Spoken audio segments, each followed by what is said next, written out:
Fellow makers, I'm a little excited. I got this in the mail recently. JDicton sent me this box of ResinCrete to check out. Basically, it's resin-based cement that's water-based, so it's a little bit more eco-friendly. And also it says that it's available to demold in 30 minutes. And I don't think I need a pressure pot to try this stuff out either, but I'm going to see how it works out. So let's open this up and see what's in the box. All right. I haven't opened this yet, so you're going to see what's in there along with me. Looks like it's got plenty of stuff. Aha! It comes with some silicone molds. That's a bonus. I didn't realize it would include molds for me to try out, so that's great news. A container of the ResinCrete, obviously.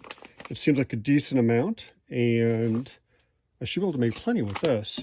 A lot more than what's going to fit in these molds, as well as a couple of mixing cups, which I appreciate have the markings on them because that'll really help with the measurements.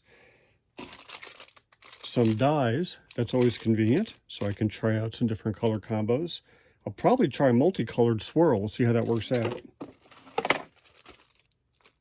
Abrasive sandpaper, I believe you need that to cut back the edges of anything once it comes out of the molds. Measuring scoop. This looks like pads. I'll have to check the instructions, but these may be pads that are able to be used for being able to lay everything out, mix it, non-stick. Or once I open it up, there might be a powder in there, but I think these are just pads.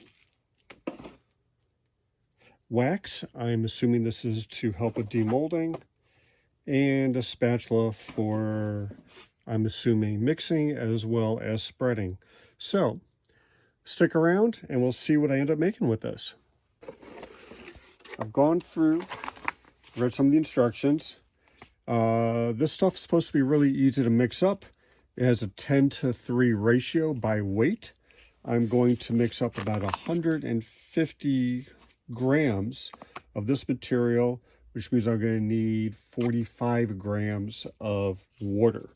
Trust me on the math, you can always do it on your own. And I'll go ahead and start measuring it out.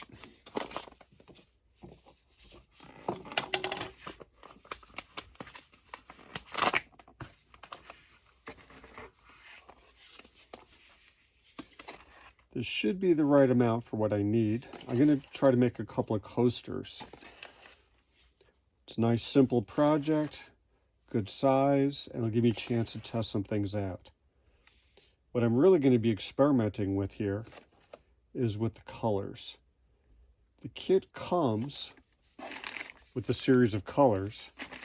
I'm going to try to just pick two of them out and try to swirl them together before I put them into the molds.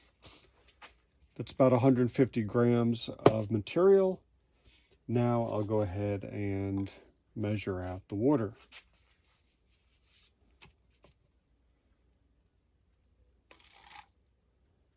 Doesn't seem like much water for the material. I used to work with plaster of Paris many years ago, and I remember it didn't take much to get the job done. That's about right. It says that's 47 grams, close enough. All right. I only have a few minutes to work on this because the stuff sets completely within half an hour. So I'm going to work pretty fast. I notice that's very white, which is great as a base. It will prevent me, I believe, from being able to make any really deep, dark colors without using excessive amounts of the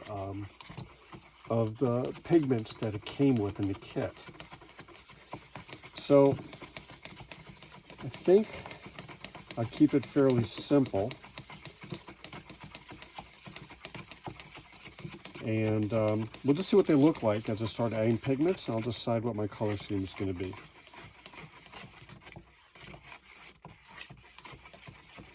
Mixes really well, really fast, and looks a little bit like milk, actually. A little thick for it, but No smell at all, which is one of the advantages of this product. It's one of their big selling points, is that it's really safe, really great project to work with kids.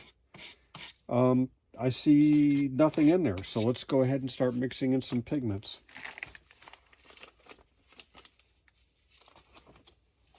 First, I'm going to separate some of this out.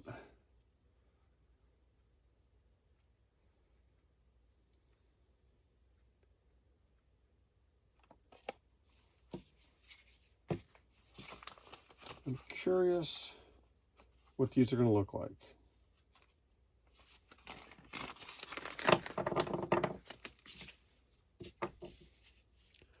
I'm going to try red and hope it just doesn't turn into a pink. But we'll find out. I might need a lot. Start adding about 8 drops.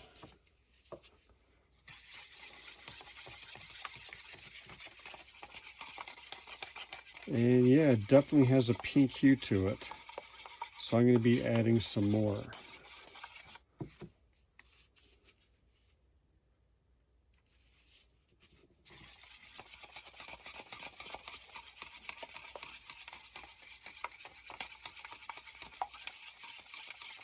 Not sure how deep I'm going to be able to get it.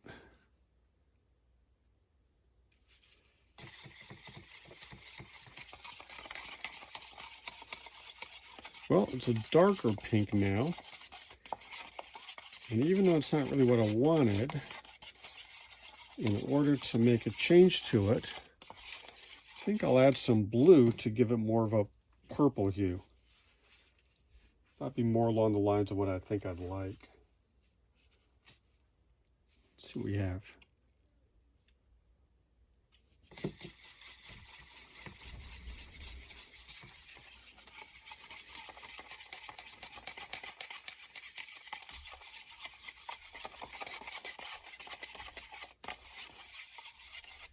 All right, it's very much in the pastel range.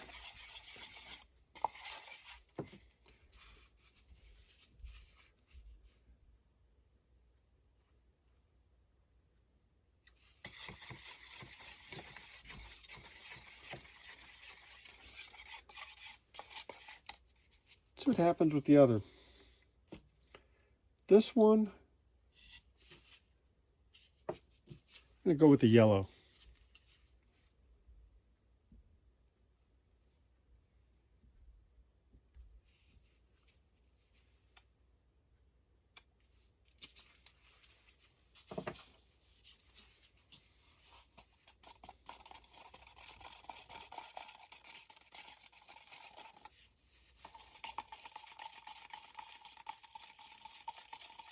One thing I could learn from using this is that definitely need some really deep pigments unless you want to stick with the pastel colors, which are just fine.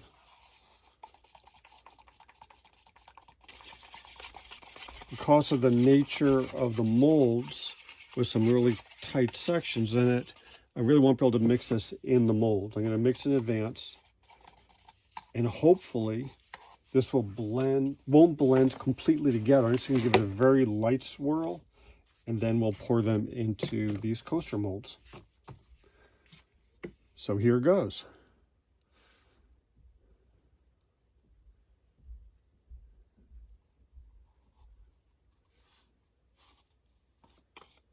All right.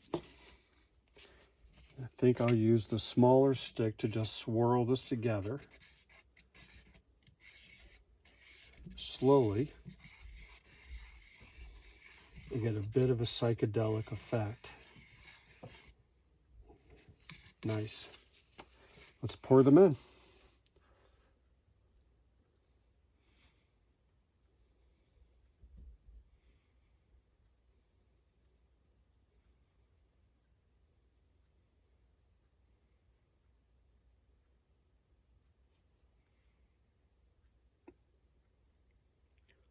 Definitely funky looking.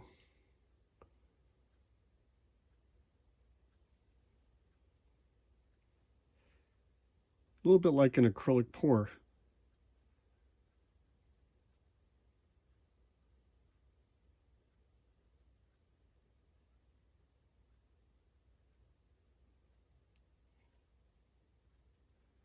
It's actually starting to thicken up. And what was left in the container started to become a little bit more homogeneous in color.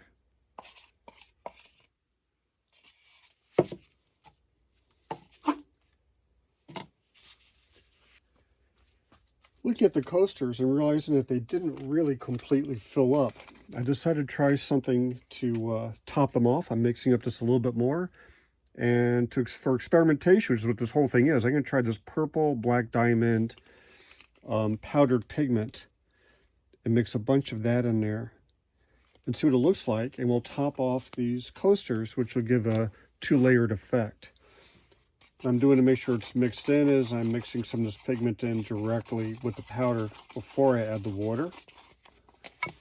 I'll probably need quite a bit of it because of it being white. The ResinCrete itself.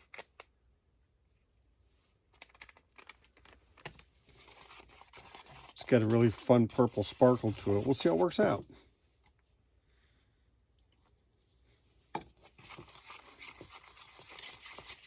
All right, we're into the pastels still. I'm going to take these, which have already started to harden, and see what happens when I add this additional layer in the bottom. I know the pattern you see is getting covered up, but this is the bottom and really won't be seen.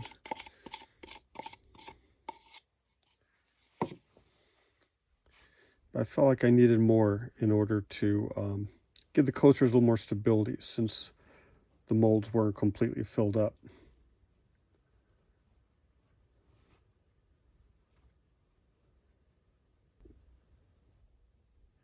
All right, it's actually been a little more than an hour.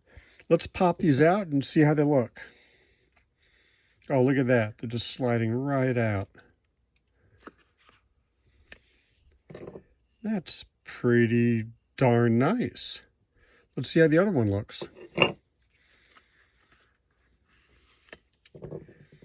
Yeah, it's psychedelic. It's fun. There's a little bit of edge here. The stuff's supposed to be easy to sand. Let's check it out. So there's a bit of an edge, as you could see. What I've got here is some 220 grit sandpaper. Probably using coarser. Well, let's see how it works.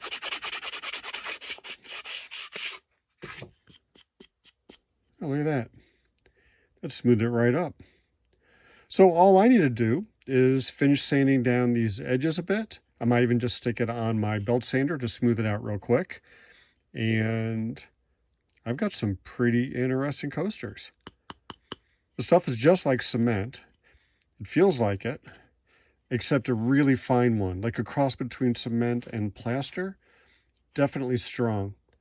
I'm going to try some more things. I'm going to do a little more experimenting with this and see how it all turns out. But I really like the way this color mix worked with that pour. I think next time I'll try pouring a little differently to get some different patterns.